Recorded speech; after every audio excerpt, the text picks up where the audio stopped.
at long range. Of course, McBride getting pretty frustrated.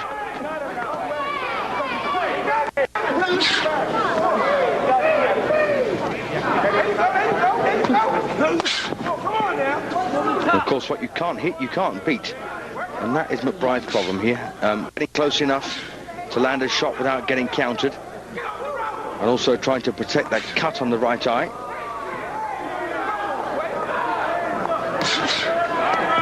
Got to say, though, at this stage, it looks like a doomed effort, this, for the Irishman, who's got incredible marketability, of course, up on the East Coast.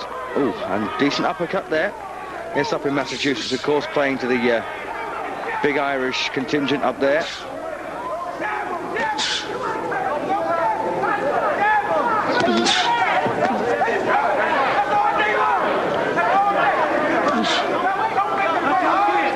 And originally McBride was with the Frank Maloney stable, but now, of course, having his fourth fight in a row in the States.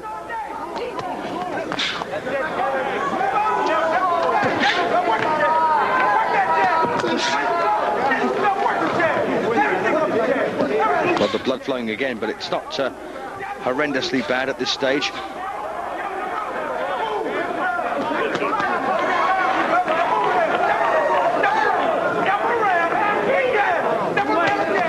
And if I remember rightly, I think McBride is 6'5" tall, and that's a pretty big lump, isn't it? Well, decent right uppercut there again from Kevin. But once again, it looks like a much busier round, this one, for Williamson. And he's going to win for the third straight round in a row, I think. For scoreline of 30-27. But I've said this before, and I'll say it again. There are some notoriously bad judges in Las Vegas. And some very odd results materialise. Well, there's some adrenaline-laced grease. Listen, put the pressure on this guy now. But he's getting tired. He's getting tired. You understand? Yeah. Jump on this guy. Well, the doctor once again having another look at this. And it doesn't appear to be any worse now than it was in the previous round. Jump on him now. But it could still be a factor in this fight. Jump on him. Understand? Nice closer. So, touch of replay here then from the third round. A couple of decent punches there from McBride, but not enough, in my opinion, to win the round.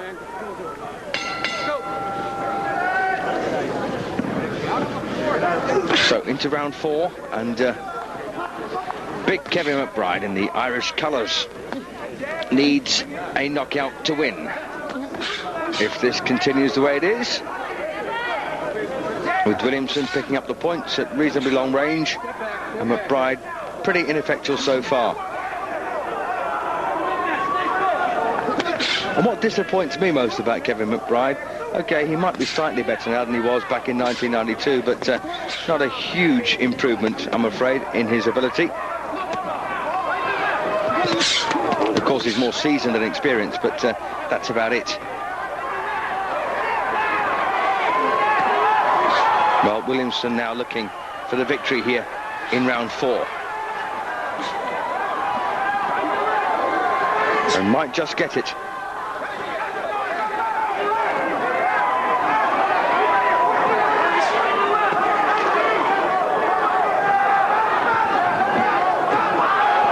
And again, nice work here from the American.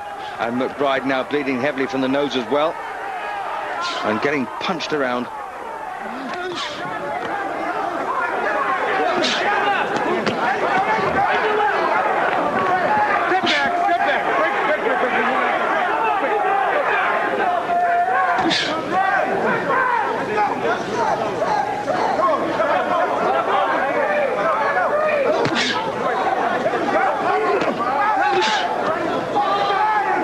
Well, still trying to find a way that McBride can win this one.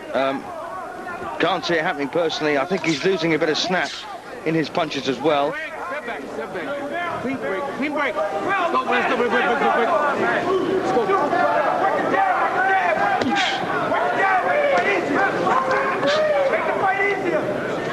And interestingly, McBride on a 3-fight winning streak, but looks like it's about to be snapped here. He's got pretty inconsistent of late. A couple of good thumping punches there to the side of the head from Kevin McBride. And he's also been a bit inconsistent as well. Only had one fight in 1998, one in 1999. He didn't box at all in the year 2000.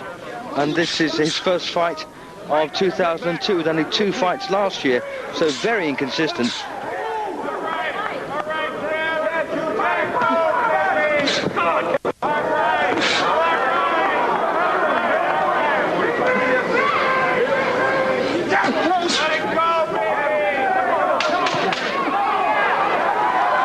Well, some bright moments for McBride in this round, but once again, not enough of them. So Williamson's going to take this one as well. Indeed he does. Well, I've got it 40-36 now with 4 gone. And potentially 4 to go. Close your eye.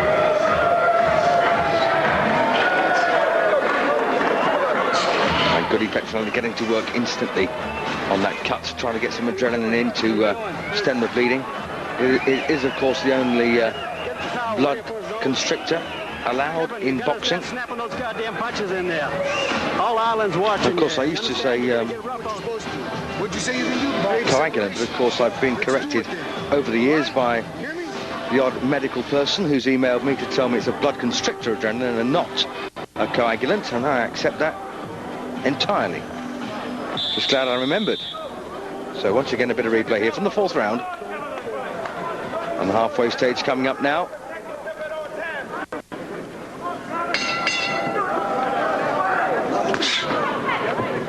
And this is a huge ring, by the way, 24 feet. I think it's the maximum size for a boxing ring.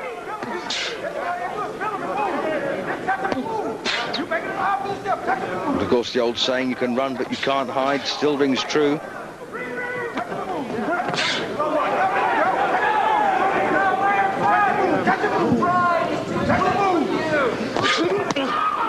And again, these body shots, I think, for Williamson are pretty hurtful. Well, was that a low one? I think it possibly was. Well, referee there, Allegre, saying that's the 2nd time you went on the borderline. Next time you lose a point. And that's perfectly fair. But it broke a decent snap there for Williamson.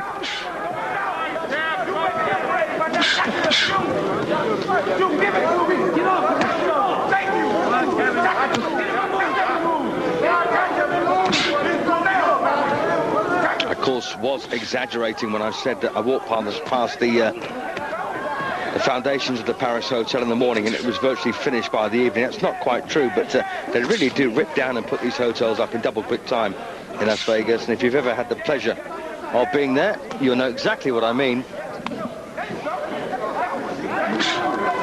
Nothing ages in Vegas, does it? They don't give it a chance to get old. They just knock it down and start again. Except, of course, the heavyweight fighters. They're the only things that, in fact, I don't think there's a building older than most of the heavyweights that tread the boards in Vegas.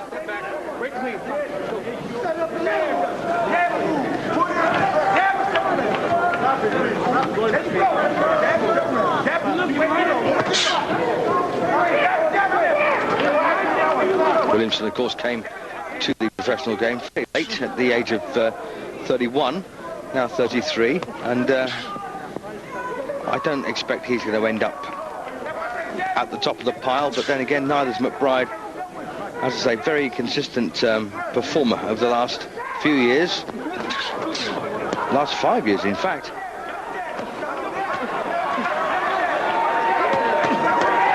And now, good work again here from Williamson, and McBride's, well, battle plan is completely shot now. That cut, of course, has changed an awful lot, but I don't think it's been a major influence in this one. Williamson always looking too good here for McBride. Good punches there again from the man they call a touch of sleep. And it's all over. Well, there you go. Well, McBride's dreams shattered once again. That's the 4th time he's been beaten, and more interestingly, the 4th time he's been stopped. Bad luck then to Ken McBride. So, Sleep works his magic once again. And damage now on the other eye as well, and that's an awful lot of blood there on the face of Kevin McBride. We're seeing quite a lot of that lately. Fighters bleeding pretty heavily. So touch of replay here, and this is, I think, where the cut. Yes, that was probably the right hand that did it. That's what sent McBride into the ropes, was the feeling that he'd been cut on the left eye. And referee was absolutely spot on there in his timing of the stoppage.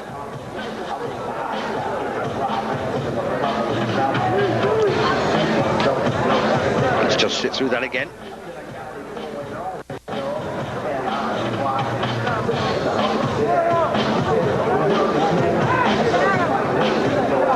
So there you are.